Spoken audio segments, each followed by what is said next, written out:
सिंह के घर आज शादी है, उनके भाई का शादी और भोजपुरी के बड़ी स्टार शिल्पी राज हैं जो यहाँ पर आई हुई हैं। पवन सिंह के घर आप आई हैं, आपको कैसा लग रहा है? बहुत अच्छा लग रहा है। जितने भी लोग देख रहे हैं इस न्यूज़ के माध्यम से सभी को मेरा सादर प्रणाम। अच्छा, पहली बार आई हैं या फिर पहले भी आई थी? पहली बार गांव में तो पहली बार अगल बगल हमने के हमेशा गुजरत रहे नहीं जा। अच्छा, कैसा लगा पहली बार आप आई गाँव? बहुत अच्छा है, अपने घरे आयल बनी जा। पवन सिंह के घर सेवा सत्कार कैसा रहा? बहुत बढ़िया, घर के बाद बा, घर में कोनो चीज़ की कमी नहीं के। अच्छा, पवन सिंह के साथ और अभी नया गाना कौन सा आ रहा है? घघरी घघरी एगो आयल बा। अच्छा, गाना थोड़ा सा गाना सुनाइए। घघरी घघरी होए होए घघरी घघरी है, घघरी घघरी हाँ हाँ घघरी घघरी। आप लोग यूट्यूब पे सुन सके नहीं, कैसे कि अभी बहुत ज़्यादा अभी साउंड अभी चला था, प्रोग्राम बगल में ही चला था।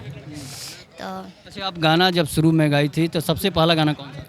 सबसे मैंने बहुत गाना हो गया, कब हिट फर्स्ट गाना, पहला गाना आपका जो सबसे ज़्यादा हिट हुआ? देखिए फर्स्ट गाना कोनो जरूर नहीं कि फर्स्ट गाना हिटे हो जाई।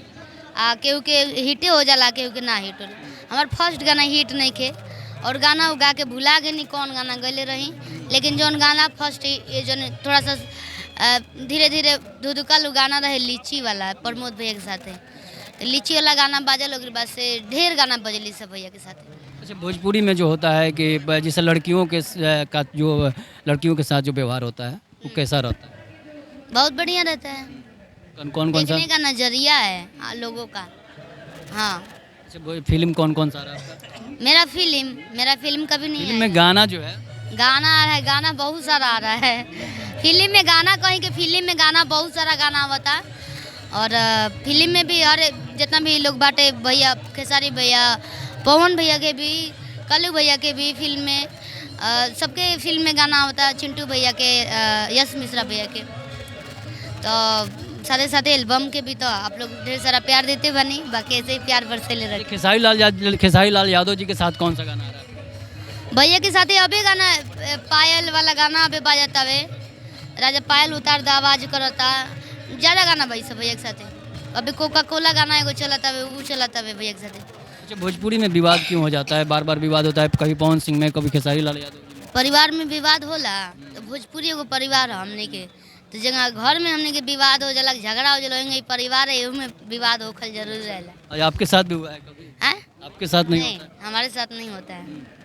ऐसा नहीं ना है कि नहीं, हमको बहुत ज़्यादा मानते हैं लोग, बहुत ज़्यादा प्यार करते हैं। मौके दीदी ना दे बेली नहीं, विवाद नहीं करना चाहिए, झगड़ा होकबो कर लेता अपनी परिवार में होला। इंडस्ट्री में ज़्यादा होता है, चाहे वो बॉलीवुड हो चाहे भोजपुरी हो। इंडस्ट्री में ऐसे होला कि बाई कैमरा सोशल मीडिया पे लोग फैला देते हैं, घर में लोग नहीं कैमरा लगाते हैं, इसलिए घर का नहीं दिखता है, बाहर का दिखता है। बाकी सब में एकता बा, ठीक बा, सब में बढ़िया बा। सब लोग काम करता है, अच्छा काम करता है, भोजपुरी अपन अपर लेवल पे जाता है। कोशिश बा कि हमने के और भी बढ़िया मुकाम पे ले जाए के भोजपुरी के। पवन सिंह और खेसारी सबसे ज़्यादा आपको मानते कौन है? हमरा के दोनों लोग मानेला, हमरा के दोनों लोग प्यारा बा, स्टार बा, बड़ भाई बा। अच्छा, भोजपुरी में अश्लीलता ज़्यादा होता है, ऐसा क्यों होता है? भोजपुरी में क्यों? इसकी वजह से भोजपुरी का 8वीं वाली सूची में शामिल भी नहीं किया। अब देखिए, ये हमारे हाथ में नहीं है, आगे क्या मैटर है वो हम नहीं जानते ना आप जानते हैं क्या कारण है। ऐसा है कि देख के जलते हैं लोग, क्योंकि बॉलीवुड में भी हो रहा है तो उसमें कोई नहीं बोलता है।